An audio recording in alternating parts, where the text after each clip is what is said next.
The two most common confusions with the Kant chapter. Number one, people get confused by this oversimplification you'll find online that Kant was all about acting from a sense of duty. And if you follow your sense of duty, then you're doing what Kant mandated. Nothing could be further from the truth. Consider mobsters who act according to some sense of duty or some moral code that they have.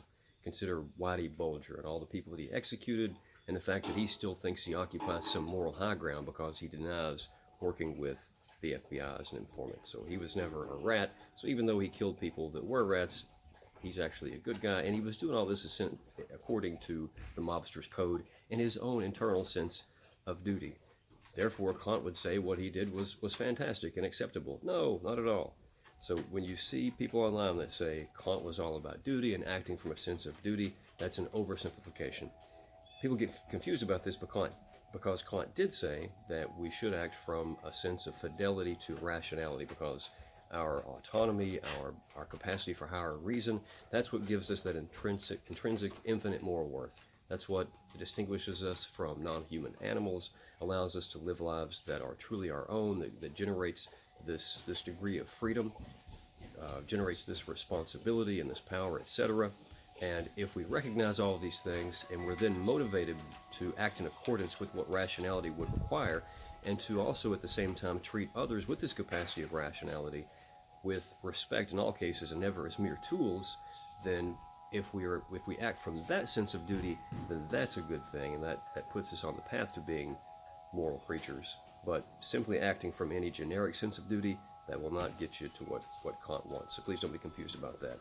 And the second mistake that people make when they consider Kantianism, or when they're exposed to Kant through this particular chapter in Justice, What's the Right Thing to Do, is that they overcomplicate his categorical imperative, which admittedly is complex in its original form, but I think it can boil down to just two fairly simple rules. The first is, never do things that you couldn't rationally endorse everyone else doing in similar circumstances. That's a mouthful, but it just means if you're considering doing something, ask yourself, what would be the implication if everyone always did this in similar circumstances, and would it somehow undermine the advantage that I'm currently seeking?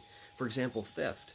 If I consider breaking into my neighbor's car and stealing his speakers, because I really like to have some big speakers for my car, because when I was in high school I had these big 15-inch kickers and a huge amp on them, and I'd drive around, they go boom, boom, boom, and it was cool. I miss that. I look kind of silly doing it now in my 40s, but I miss that. So I'm tempted to go steal my neighbor's speakers and his amp. But I have to stop and ask myself, says Kant, Matt, if everyone always stole speakers when they wanted to, what would be the implication for you? And the implication would be somebody would steal those speakers from me. Further, what if we're just considering theft in general? What if everyone always stole when they want to? Well, all the stuff that I stole for myself, someone else would steal from me.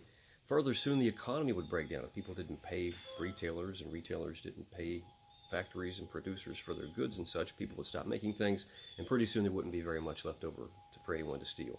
So I can't steal.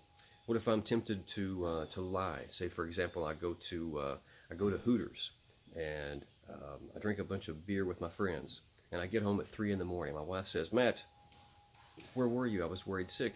And I'm tempted to say, I went up to the college and I was talking about political philosophy with some friends and we just lost track of time. I'm so sorry, sweetheart. I might be tempted to do that, but I'd have to stop and ask myself, says Kant, Matt, what if everyone always lied when it was to their advantage? What would be the implication? Well, the implication would be Lisa would not believe me. As soon as I opened my mouth, she would say, people always lie when it's to their advantage. I can't trust you. I have to look up your GPS data on your phone and see exactly where you were, and call your buddies. Call David and see where you were. And it sure wasn't studying political philosophy. So that's the first Kantian rule, the first formulation of the categorical imperative, that universalizability test. It just means you're considering something, ask yourself, if everybody always did this in similar circumstances, what would be the implication? And if it would somehow undermine the benefit that I'm seeking, you can't do it. Now, if you could universalize it, you're still not out of the woods. There's another test, the second formulation of the categorical imperative, and that is to always treat persons with respect and never as mere tools. What this entails specifically would vary from situation to situation, but at the very least it means when you make decisions, think about the interests of the other people who are going to be impacted. For example, I'm trying to decide what to do with my time this afternoon. It's a Sunday. I'm about to go to church with my family, and afterwards there are many different things I could do. I could exercise in the garage and practice kickboxing on the boxing dummy. I could go for another jog. I could make some more philosophy videos. However, this would neglect my kids' interest in having a good day with the family. It would neglect my wife's interest in spending some time with me and with the family. And so as I'm thinking through how I should spend my time this afternoon, I need to take into account their interests. And in fact, right now, as I'm considering how much more I should include in this video, I need to take into account that Lisa and the kids are waiting on me to go to church. And in fact, they just backed out of the garage. And she's telling me to wrap it up. So that's the second formulation of the categorical imperative. Don't overcomplicate it. Just take into account the interests of others. In business ethics, there's disagreement over whether or not you have to provide a safe working environment for your employees, whether you have to pay them a living wage, or so long as you're upfront about the working conditions and they accept the wage, whether the first standard or the second standard is consistent with treating them with respect and never as mere tools. Political philosophers disagree over this, so I'll leave it to you to decide which is the case. Thanks so much.